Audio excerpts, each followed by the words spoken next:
White House lawn as the infrastructure bill was signed into law. We did have some comments here. Arthur Dela Cruz comments in our Facebook Live feed. I hope our local government doesn't find a way to squander the money for this big infrastructure initiative and actually deliver what the money is intended for.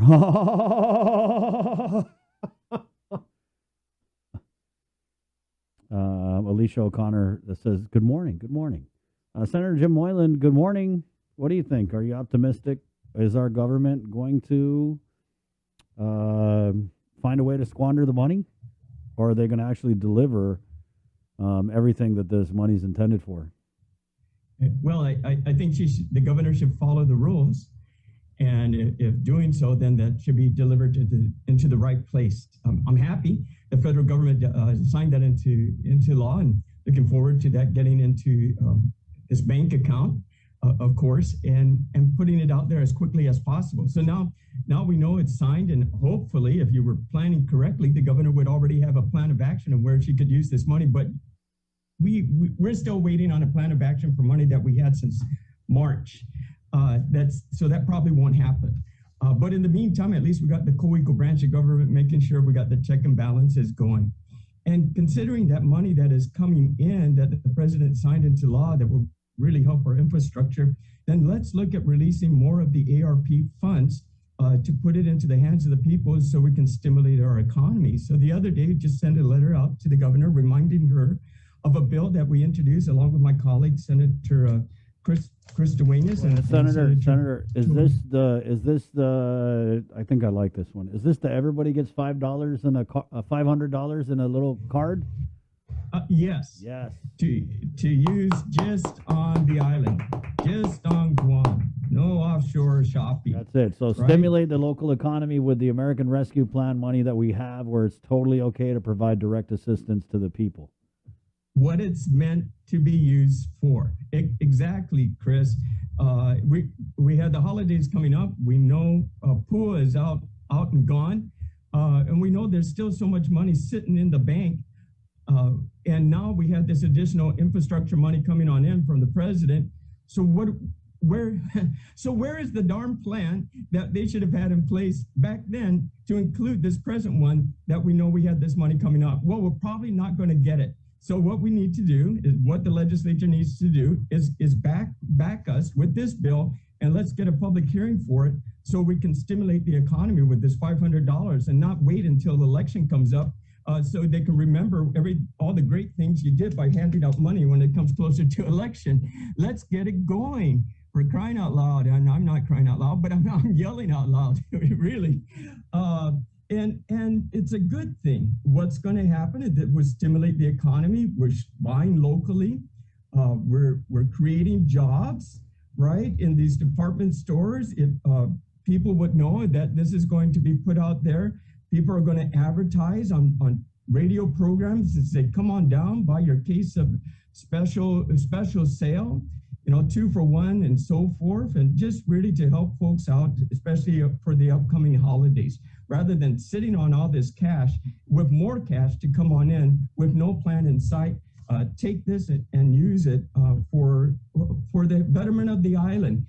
In fact, I had a meeting with the governor about this bill and the other initiatives, what we call Let's Get Guam Moving initiatives, on different things to stimulate the economy with the American Rescue Plan.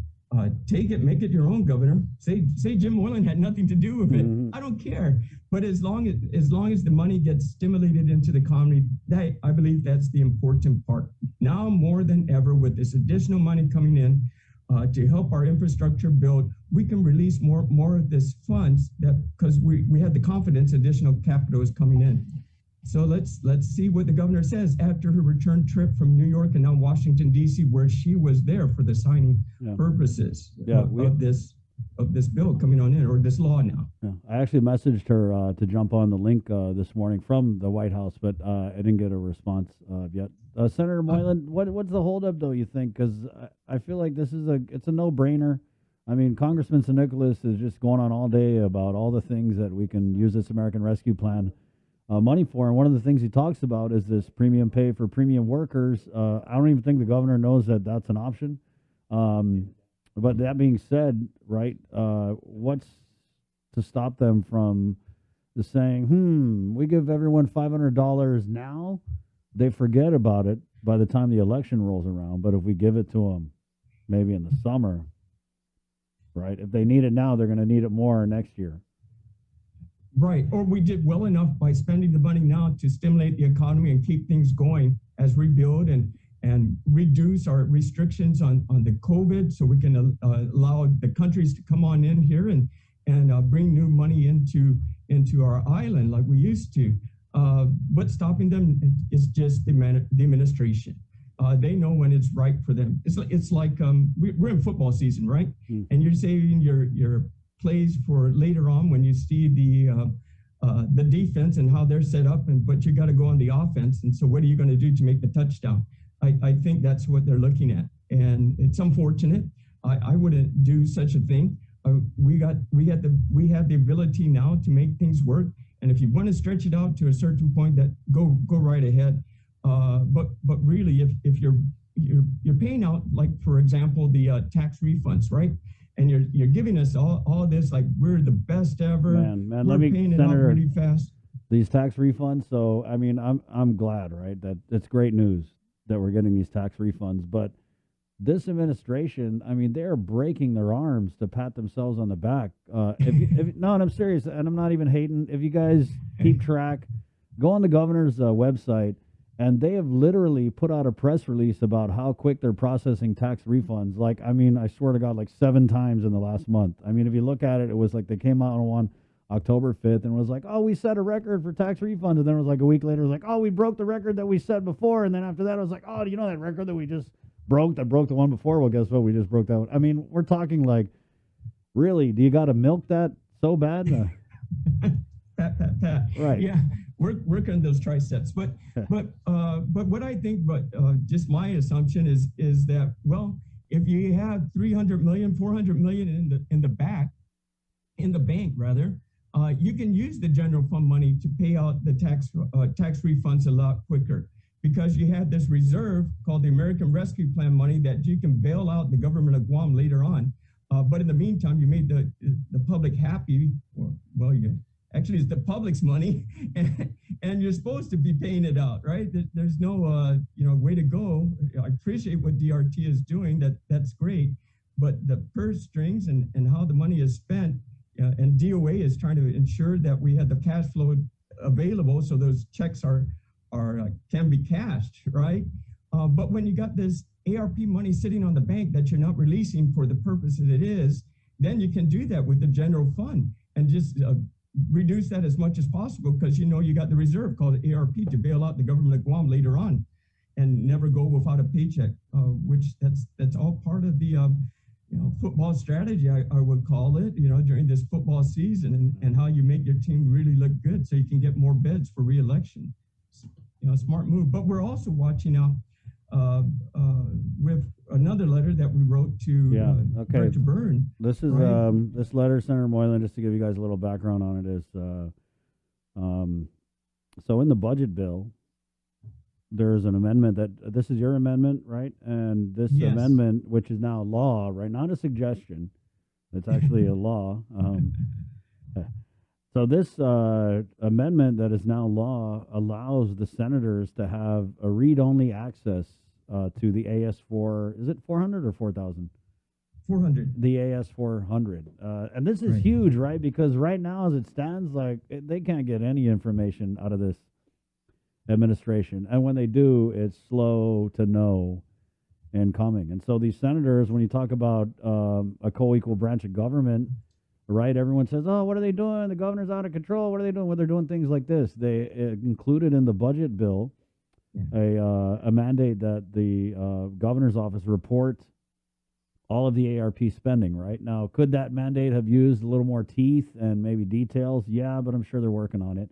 And then Senator Moylan's amendment, which again is law, not a suggestion, allows the senators to go into the AS400 and just look at what the administration is spending money on, which I think is great, because if you didn't have that option, I mean, you're going to be sitting around forever waiting for Ed Byrne or Lester Carlson to give you information that they have proven time and time again they're totally unwilling to give. So this is law, and you guys should. So let me get this. This was passed a while ago. How long ago was the budget bill passed? September 11th. September 11th. So it's been 2 months. So I'm pretty sure all 15 senators, they now have they set up their username and their login password for the AS400. And I'm sure that you're on the show this morning because you're going to tell me that you were just in the AS400 and you saw a bunch of really fishy things, right? In the perfect world, yes. So the letter was sent to Director Byrne, respectfully saying, so when are we going to get the access, right? We're just sending a friendly reminder because it is, the law is saying it directs DOA to provide that service for all 15 senators, for us to investigate, for us to watch. The governor is clear that the money is hers. The federal money is hers. Well, that's fine. So if you want to spend it, go right ahead. But we're going to look at your checkbook. And that's what I consider the AS400 to do. We want to see the debits and we want to see the credits, right? And then we're going to watch per department where that spending is happening. So we can track on a daily basis, we can watch these finances and we can see a peak or a minus to see where things are going. You know, it's unfortunate that I have to learn this stuff, right? Instead of just asking the questions and not, of course, realizing what direct question I need to ask to get the answer I'm looking for, even though they know it, right? But you didn't ask that way, so therefore we're not going to tell you. And it's not unique to just this administration. This is how it probably always works until we get an honest politician, and that's going to be hard to find. Oh, wow. So what you got to do is just to have the ability as us, the senators, to go into the system on a read-only means, right? The confidential information it will be restricted from us, but the numbers is what we look at. And that's how we can question and direct our inquiries to the directors and through the committee chairmen. They can look at certain things as well. So when we do get to that point, Chris, I'll be able to give you a call back and say, click what I was able to find on page 3040 with Department ABC. That it certainly amazed me, and I'll be happy to share that with the public. So you haven't received a response yet? No, I believe the director is also off island for that purpose of, I think, the bond issues in New York, and possibly he's there in DC as well. I'm not sure, but I'm hearing due to return this week. And the director is quite fair in responding back to us, so I think he will. So he doesn't think laws are suggestions. That's Lester Carlson that thinks laws are suggestions. I got you. So Mr. Burns a little more by the book, right? Yeah. It is law. I don't want to violate that, and we're hoping not to make it any stricter by saying, hey, if you don't provide this by this time, here's a financial fine to do that. But it's unnecessary. Just follow the law. The governor, on the other hand, that's another story. Senator, what did you make, though, of this trip to New York? Because I know that there wasn't a lot of information out about the trip before she left. In fact, I think they had just said something vague about, she's going to go meet with ratings agencies. And there was also in the statement that the governor had told us that she was only going to borrow to build or to lower debt for the people of Guam. So I don't know. It just sounded like a bunch of hocus pocus financial mumbo jumbo. And then they came out with a Facebook post, which is always the way to go when you want to reach a lot of people. They came out with a Facebook post and they basically said, hey, you idiots, lower ratings equals more money for the people of Guam. So they really simplified it. But again, we don't know what she's doing on this trip. I mean, is she trying to borrow money? Are we refinancing bonds? Do the people deserve to know that? Because it was a lot of very vague general information. So what was your reaction, and do you feel like the people knew enough about this trip and what was happening on it? Yeah, not at all. Just like to the previous trip as well, not at all until we FOIA'd for the itinerary and our meeting plans, and then it came out basically with their briefing on the air. Yeah, it would be much more beneficial, I believe, to the public and for us to stand behind our governor if we understood clearly what the purpose of this trip was for by showing us your agenda. Do I think it's worth going? Not necessarily. Our economy is as you can see with the CRER report, that we did better than expected, and that's because of the federal funds that were here, right? That was circulating in our economy, and the federal government knows this. The banks know this as well. I think it's better to have the professionals deal and speak for our government, our territory, when we do these bond markets. The influence of the governor would have on these bankers and these professionals, maybe a glass of champagne after to toast, but your numbers, folks, are the ones, the people that you hired to represent you are the ones who know how to negotiate, who have the credentials, that are certified to speak and present. And that's what we need to do. You can always go on a Zoom conference. Is it necessary for you to go there? I don't think so.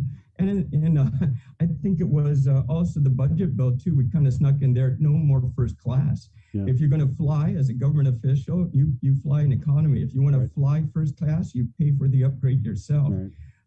And so really, I don't think it was necessary that the governor take the trip. Of course, we're hoping since the governor has, that it works out in their best for the people of Guam. And it would be nice if the governor got on the phone while there and explained what went happening, how the things progressed and what was done, so we can follow and feel the confidence and wanting our economy to get going. And now I understand from that trip in New York, it's a side trip to DC for the signing of this. The president signed it into law just this morning, which is exciting too. Yeah. Again, it would be great if the governor was able to just get on the phone. Hey, Chris, hey, Bree, here's where I'm at, and this is what's being done, and we're looking forward, and this money will be transferred on this date, and here are our plans. Yeah. That will give you more information when we come back to Guam. So we had a very successful trip, and I flew economy.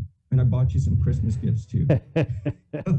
Come on. Before we let you go, I did want to share, because Gov did an Instagram post, and the location tag is at Moody's Corporation World Trade Center. And the caption here is, 2 years ago, I sat in front of you and I told you I was going to clean up Guam's finances. Today, I'm here to show you how, through fiscal discipline, our deficit has been eliminated and our finances are on stable footing despite experiencing a pandemic for nearly 2 years. Just last question before we let you go. Do you agree the government of Guam's finances, are we on stable footing right now? The government of Guam, that's great. They only exist because the business folks are not on stable footing. There are still thousands of employees unemployed here, and the businesses have closed up, and we've seen hotels that are up for sale, and we're hoping our small businesses will just hang on as much as possible. The small businesses recently fought to get some ARP money, and they really had to fight to get that. Why the government of Guam, why our leadership in Adelup didn't already put that out there to support the small businesses, that's not their priority, I guess. Until you fight, kick, and scream, then you can be heard. So to say that the government is in great position, yeah, they are, because they're not using the money enough for the businesses to survive. And I think that's insulting to the business community, and that's not something I would want to say. I'm glad we're in the position the government is able to provide the services, the critical services, and that's only because the federal government has put in the money to make that happen. And so let's not goof it up like our Congressman San Nicolas has said previously too. And let's get that money to the people of Guam so we can really build back our island. Thank you, Senator. You're welcome. All right. There you go, Senator Jim Moylan. It is 8:04, Tuesday, November 16, KUAM TV. Here we come. Good morning.